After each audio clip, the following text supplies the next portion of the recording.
Donc bonjour, hop, les slides marchent. Moi c'est Aurélien Plière, je viens de l'ONERA. L'ONERA, je sais pas qui connaît dans la salle, c'est l'Office national d'études et recherches aérospatiales et aéronautiques. Dans cette présentation, j'y suis responsable d'unité de recherche dans le département de traitement de l'information et système, et l'unité s'appelle mesure, image, éco-conception. La partie scientifique de cette présentation vient des travaux de Élise Collin, qui est directrice de recherche dans mon équipe. Tout d'abord, une petite introduction. Je ne sais pas si ici on connaît bien l'ONERA. Donc l'ONERA, c'est un organisme qui est créé après-guerre pour dynamiser l'aéronautique et l'aérospatiale en France. C'est un EPIC, c'est un établissement public à intérêt commercial. Et ce qu'il faut retenir, en fait, c'est que c'est un organisme qui est à la tête des grosses souffleries, des grosses installations de l'État français. Cette slide est un peu vieille parce que là, il manque l'équipe à Bordeaux. À Bordeaux, on a une équipe qui est une équipe jointe INRIA-ONERA sur les thématiques de plus calcul numérique pour la mécanique des fluides. Mais retenez ça, en fait. Retenez l'ONERA, on crée des souffleries, on maintient des souffleries, dont les souffleries, par exemple, de Modane-Avrieux, qui est une installation monumentale. Et notre rôle, il est là, quoi. On couvre à peu près tout le spectre de ce qui vole, donc du très très loin au très très proche, et on a une connotation civile et défense, c'est-à-dire qu'on a aussi tout ce qui est missile, tout ce qui est lié à la défense. Là, c'est une slide pour. On a une structuration qu'on appelle le laboratoire IA, qui est une structuration un peu transverse de tous les chercheurs à l'ONERA. Et ce que je vous ai représenté ici, c'est la sensibilité des grands thèmes liés à l'IA, des différents chercheurs à l'ONERA. Donc il y a des recouvrements, les nombres sont pas indépendants, mais ça donne une idée à peu près de comment on utilise en interne ce qu'on pourrait appeler l'IA. Voilà. Donc ça, c'est pour présenter mon équipe. On est 7 chercheurs, donc je vais passer vite et je vais aller très vite sur la partie image. Donc là, je vous ai représenté à peu près toutes les données que on est amené dans mon équipe à traiter. Donc ce qu'on voit en fait, c'est que c'est des données qui peuvent être extrêmement différentes, de nature très différente. Et il faut savoir que depuis à peu près 2015, on a fait le passage aux méthodes par machine learning, mais on a une forte, une forte caractéristique dans notre unité, c'est qu'on est très proche de la physique et on modélise énormément les phénomènes qu'on observe.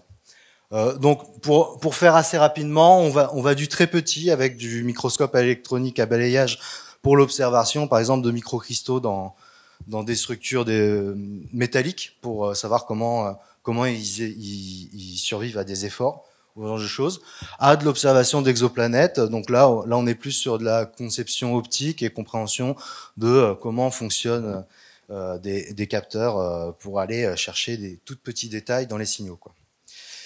Voilà. Tac. Donc aujourd'hui, je vais essayer de me concentrer sur un sujet qui est une de nos activités, qui est l'observation de la Terre. Et je vais prendre l'observation de la Terre par imagerie radar, donc ce qu'on appelle SAR, synthétique aperture radar. Est-ce que dans la salle, vous savez ce que c'est une imagerie SAR, en fait? Personne n'est au courant. Ok. Donc, on va très rapidement essayer d'introduire ce que c'est. Donc, si on voit sur l'image derrière moi, en fait, sur la partie gauche, on a deux bandes d'images. Et celle qui est avec des nuages, en fait, c'est l'image optique, c'est classique, c'est une caméra, c'est votre smartphone qui est dans l'espace, qui observe la Terre, c'est ce qu'on voit. Sur la pente de gauche, c'est l'image est la même, observée par un radar. Donc un satellite SAR, c'est un satellite qui va émettre sa propre lumière, donc dans le spectre électromagnétique, plutôt onde radio que le spectre de la lumière, mais le fait de pouvoir émettre sa propre lumière fait qu'il est robuste à différentes perturbations, dont les nuages, et qui va pouvoir aussi observer de nuit. L'inconvénient, c'est que si on regarde l'image qui est à gauche, elle est complètement pourrie, elle est très difficile à interpréter. On a des petits points, on a un peu de neige, les bâtiments, on voit à peu près les contours, mais on comprend que là, c'est une image qui est complètement différente que l'image qu'on a l'habitude de traiter quand on observe avec nos yeux, quoi. Donc c'est une des grosses difficultés de ces données-là. Un des avantages de ces types d'imagerie, c'est qu'on va pouvoir aller dans la physique et quand on parle de lumière, la lumière, on sait que c'est une onde, ok, mais c'est une onde qui a une polarisation, donc qui a une orientation dans l'espace, et on va pouvoir s'amuser à essayer de chercher à comment capter cette polarisation et cette orientation de l'onde. Donc là, on voit, c'est une image d'un quartier de Toulouse, qui est à côté de l'Onera à Toulouse. On voit par exemple des tripodes qui sont des grands bâtiments orientés, et on voit en fait qu'on a codé le taux de polarisation, enfin l'orientation de la polarisation de l'onde lumineuse en fonction de ce qu'on observe, et on voit apparaître qu'en fonction de l'orientation des faces, on a une orientation, une couleur particulière. Donc ça nous informe sur le fait que cette imagerie, elle est beaucoup plus riche que ce qu'on a l'habitude de voir avec une imagerie de type RGB. Un petit clin d'œil sur les travaux d'Élise. Donc le SAR, on va dire que c'est un écho d'en haut. Donc en fait, c'est le sujet d'un livre qu'elle est en train de publier. Et ce qu'on voit à droite, en fait, c'est une image TerraSAR, donc en fait d'un satellite du DLR, donc nos homonymes allemands. Et on voit l'idée de la résolution de ce type de satellite en regardant les poutrelles de notre tour Eiffel. Et on voit en fait que c'est quand même assez fin. Donc aujourd'hui, l'imagerie SAR, ça permet d'observer des détails assez fins de notre planète. On est sur des grandeurs qui sont submétriques et qui permettent de comprendre en fait qu'est-ce qui se passe dans un environnement urbain ou naturel et de pouvoir en tirer des conclusions. Donc là, on passe sur un autre programme. Donc ce satellite, c'est le satellite qu'on appelle Sentinel-1, qui est opéré par l'ESA, donc l'agence européenne spatiale. Et ce qu'il faut savoir, j'ai manqué une slide, mais ce qu'il faut savoir, c'est que c'est un satellite qui est, c'est une constellation. Donc aujourd'hui, il y en a 2. Et il y en aura plusieurs qui seront lancés avec le temps, mais ils observent la Terre avec un très grand rafraîchissement. C'est-à-dire qu'à peu près, ici, on va être observé tous les 6 jours par ce satellite. Il va créer une image tous les 6 jours du tissu urbain, par exemple, de Bordeaux. Et on va pouvoir exploiter ces informations qui sont extrêmement fines temporellement pour en tirer des informations. Et c'est le but d'un des algorithmes qu'on a développé à l'Onera il y a maintenant une dizaine d'années. En fait, quand je dis on, c'est Élise. Donc, c'est ce qu'on appelle réactive, qui va simplement formuler une analyse de la statistique générée en fait par la physique du radar et temporellement essayer de chercher quand il s'est passé quelque chose. Donc en fait, c'est ce qu'on appelle un coefficient de variation qui est extrêmement simple à formuler. Donc en gros, c'est l'écart type sur la moyenne. Et en fonction de ça, on va coder en fonction du temps. Donc en fait, on voit que chacune des couleurs correspond à une acquisition à un temps donné de notre environnement par notre satellite Sentinel-1. Et quand il se passe quelque chose, on va voir varier ce coefficient de variation. Et on va dire, ah, il s'est passé quelque chose à cet endroit-là, je mets la couleur associée à la date, et je regarde qu'est-ce que ça donne.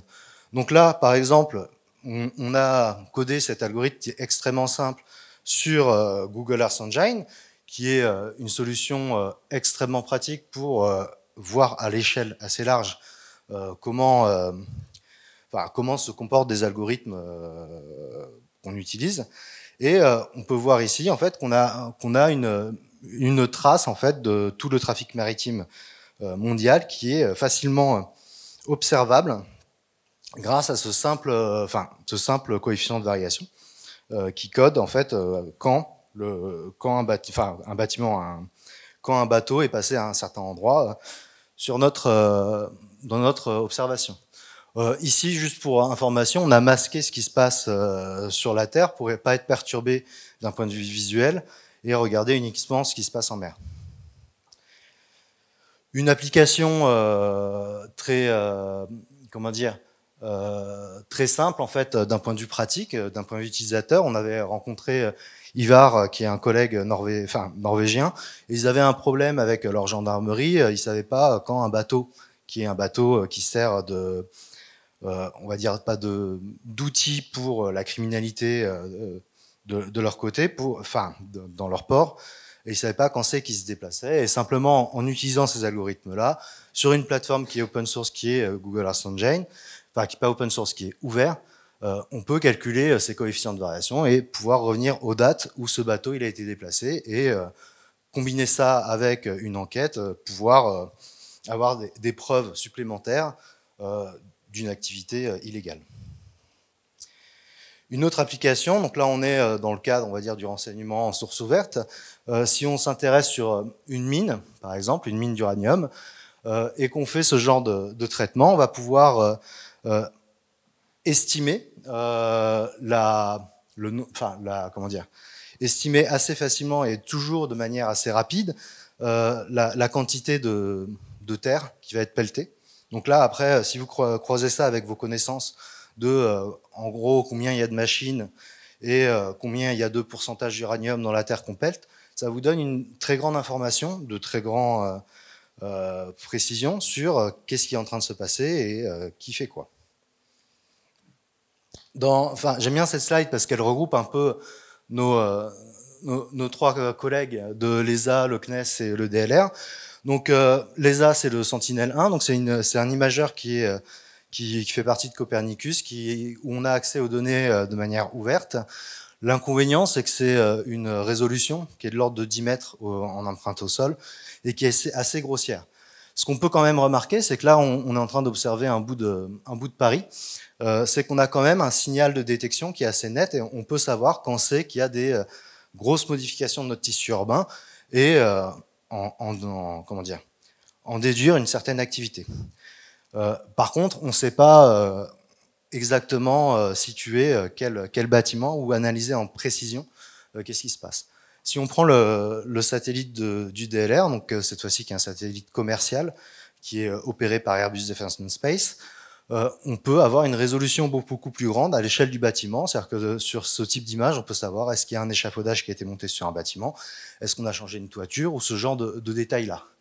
Et avec le CNES, on s'est amusé à valider ce type de détection automatique en croisant avec des vérités terrain qui ont été annotées par des experts sur des données Pléiades. Donc Pléiades, c'est le satellite français en imagerie visible, RGB, qui est dans l'ordre de résolution de TerraSAR-X. Les travaux actuels qu'on mène à l'ONERA, c'est se poser la question, donc là ça fait 10 ans qu'on travaille sur ces sujets-là, c'est est-ce qu'on peut aller plus loin?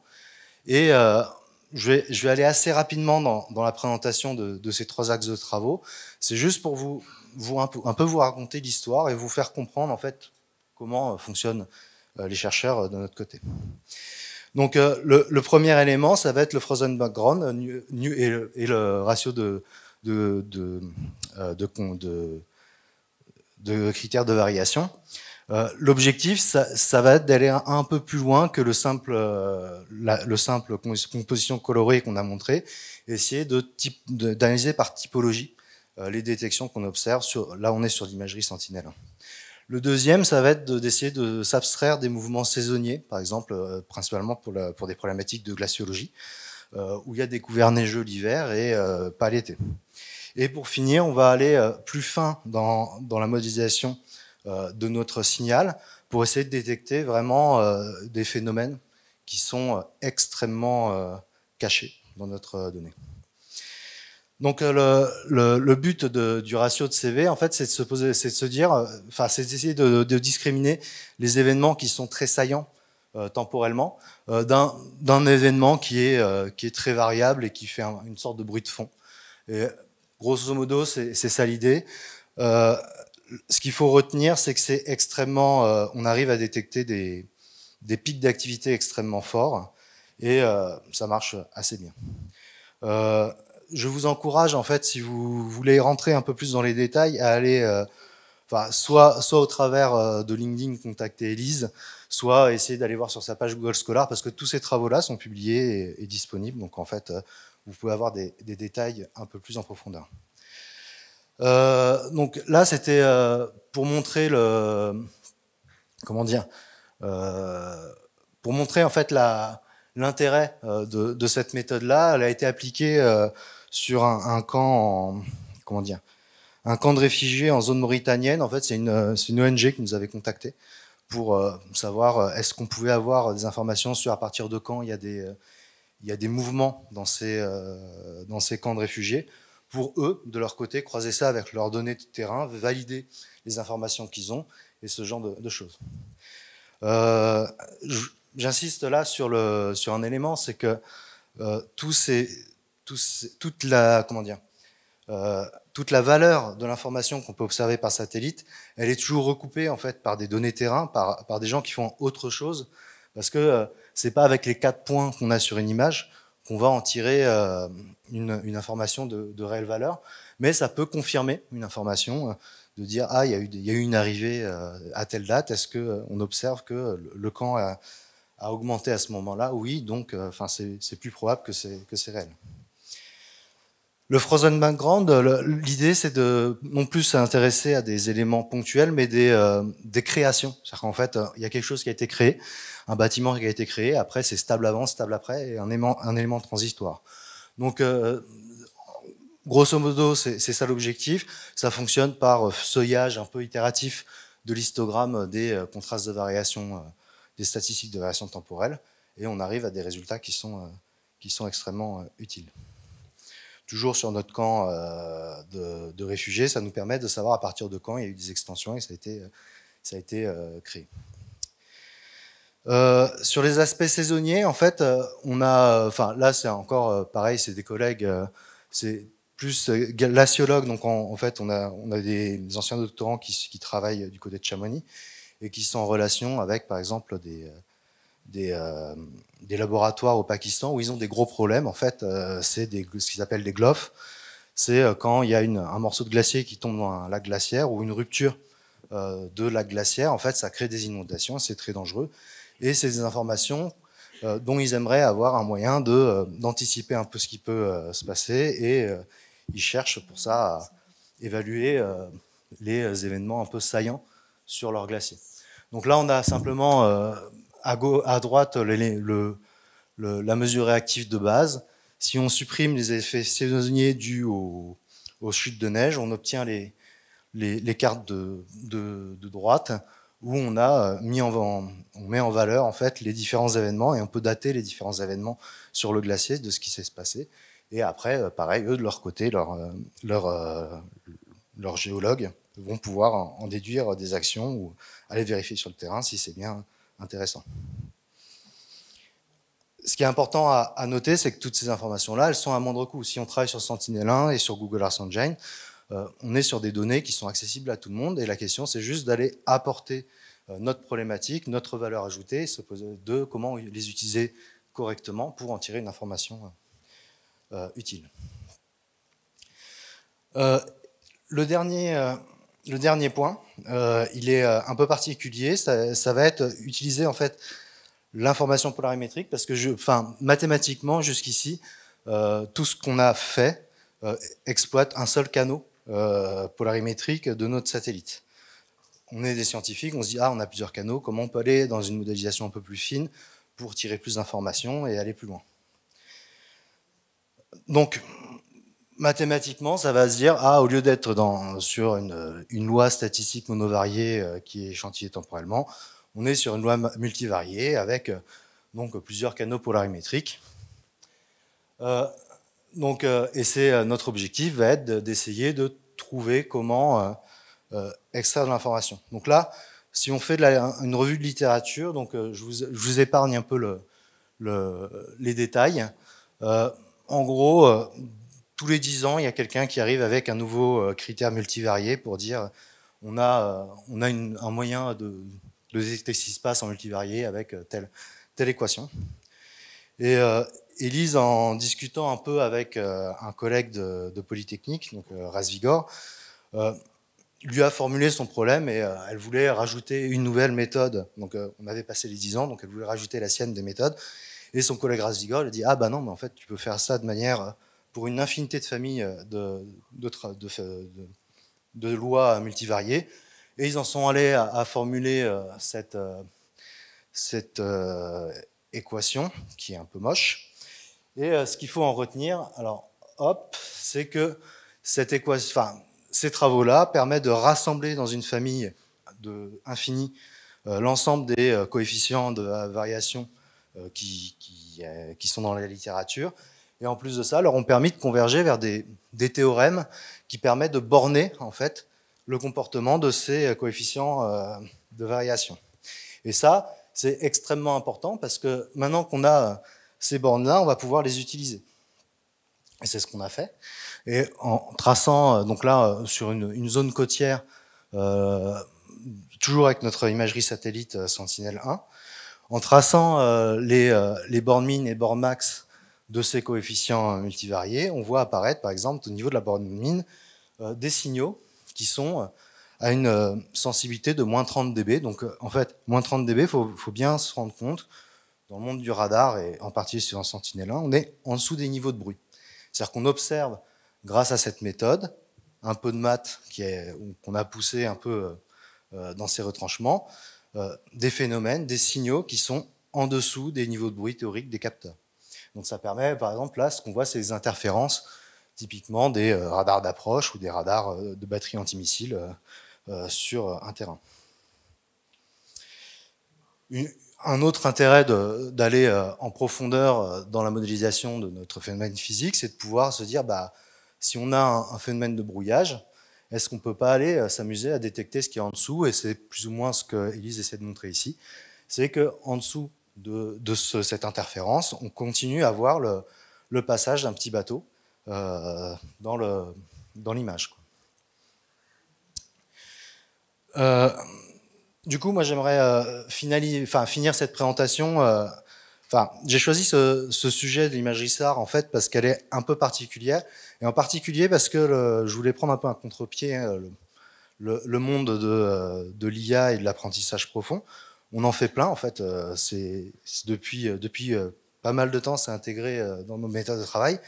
Mais j'aimerais insister sur le fait que en tant que chercheur, la modélisation de nos données, la compréhension physique de ce qui se passe, l'interaction entre deux chercheurs, là, donc un mathématicien, une physicienne, ça reste les éléments fondamentaux pour continuer à aller de l'avant, continuer à trouver quelque chose qui est innovant, en fait, qui permet d'aller faire un peu plus que ce que faisait notre voisin il y a 3 semaines.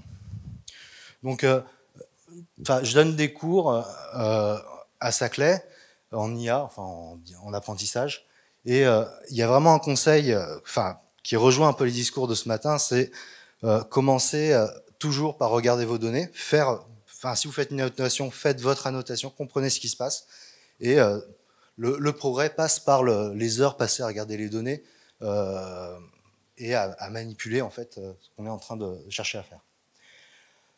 Je vous encourage, si vous avez des questions sur le SAR, si vous avez des questions de manière générale, à contacter soit Élise pour les aspects techniques, soit moi. Donc c'est prénom.nom@onera.fr. On est sur LinkedIn. Si vous êtes curieux du SAR, Élise, elle a un blog sur Medium où elle fait beaucoup de démocratisation, on va dire, du domaine SAR.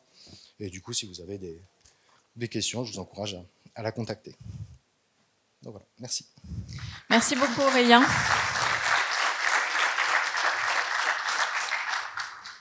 Donc on va prendre une question pour ne pas prendre trop de retard sur notre pause café. Si vous avez une question. Ouais.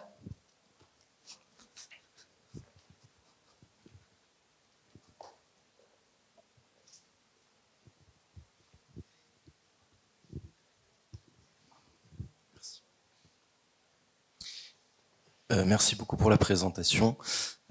J'avais une question. Vous accumulez du coup une quantité de données qui peuvent être sensibles, notamment avec des contextes géopolitiques tendus, comme on est sur de l'imagerie satellite. Comment vous arrivez à cibler du coup les zones et du coup les cas d'usage que vous allez traiter? Est-ce que c'est apporté du coup par des clients ou des partenaires? Et du coup, dans le cas de données sensibles, est-ce qu'il y a des risques associés à ça? Alors, question à alors, tout ce qui est là, c'est pas sensible. C'est-à-dire que là, ce qu'on a montré, on utilise des plateformes publiques. Donc, on peut aller soit sur le ESA Hub, soit sur Google Earth Engine, faire tourner ces algorithmes. Les codes sont en open source, les publis sont disponibles, on peut jouer avec. Après, la question qui est intéressante, c'est quelque chose qui n'était pas sensible peut devenir sensible, parce qu'avec la science, on a des données. Peut-être qu'on ne détectait pas le bateau ou le sous-marin il y a 6 mois. Aujourd'hui, on a passé un critère et là, on arrive à le détecter. Et ben, en fait, c'est pas nous qui avons les mains là-dessus, c'est les opérateurs des données qui vont généralement arrêter de publier ces données. Mais en fait, il y a un moment de flou où effectivement, on peut trouver des choses sensibles dans des données qui sont publiques. Et c'est le but en fait du renseignement en source ouverte, d'aller trifouiller pour chercher cette information. Après, sur tout ce qui est sensible, en fait, c'est des endroits particuliers, sur des réseaux particuliers, avec des gens particuliers, et ça sort jamais. Enfin, il n'y a pas de souci en fait là-dessus, quoi. Merci beaucoup.